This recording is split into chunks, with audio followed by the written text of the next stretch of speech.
এই সময়ে আসলে এই সিচুয়েশনে ছবিটা গুরুত্বপূর্ণ ছিল এবং মুস্তফা কামাল রাজ তার সিগনেচারটা রেখেছে এবং এইভাবেই সে সুন্দর ছবিগুলো আমাদেরকে উপহার দিয়ে যাবে। দৃশ্যম ছবির সাথে যে ব্যাপারটা ছিল যে দৃশ্যম ছবির সাথে মিল, আসলে ব্যাপারটা তা না। ওটা ওই একটা ডায়লগের মধ্যে ওটা ক্লিয়ার করে দেয় যে দৃশ্যম ছবি থেকে যে নেওয়া না, এটা ক্লিয়ার করে দেয় আর কি, যে বলে যে ওইটা থেকে ইন্সপায়ার হয়ে একটা আইডিয়া শুধু নিয়েছে।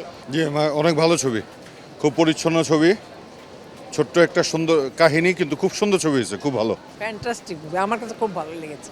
গল্পটা ঠিকঠাক ছিল? হ্যাঁ, গল্পটার মধ্যেই সৌন্দর্যটা বেশি ছিল। অসাধারণ, মানে সুন্দর ক্লাইম্যাক্স ছিল গানের গল্পের মধ্যে, খুব ভালো লাগছে দেখে।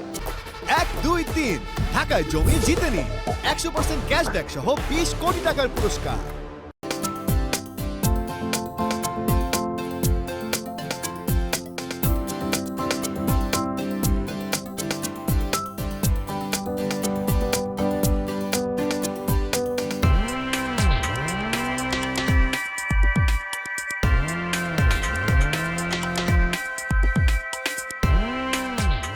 অনেকদিন পর বাংলাদেশে এরকম টাইপের প্লট টুইস্টগুলো খুব ভালো ছিল, আর রাজ ভাইয়ের কাজ অবভিয়াসলি ভালো লাগছে। কিছু কিছু জায়গা তো সমালোচনার জায়গা আছেই, but as a commercial cinema আমার কাছে মনে হয়েছে এটা আমাদের আশা পূরণ করেছে। আমার কাছে মনে হয় যে আমরা যেহেতু এখন গ্লোবাল ওটিটি প্ল্যাটফর্মগুলো দেখি, সো সেই হিসাবে আমরা আরও বেশি এক্সপেক্ট করি।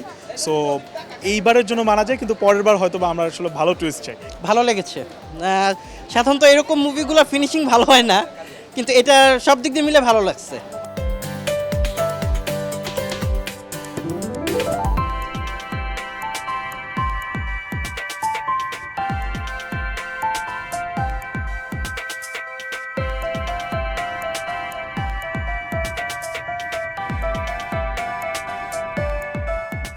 শেষ পর্যন্ত চমৎকার একটা মেসেজে নিয়ে গেছে যে আসলে গুম হওয়া পরিবারের যন্ত্রণা, যে একজনের আপনজন মারা গেছে কিন্তু সে লাশটাও দেখতে পারলো না বা তাকে আর দেখতে পারলো না, এই যে যন্ত্রণা এবং এই যে ফিলটা চমৎকার, মানে আকুতির একদম ঠিকঠাক ছিল।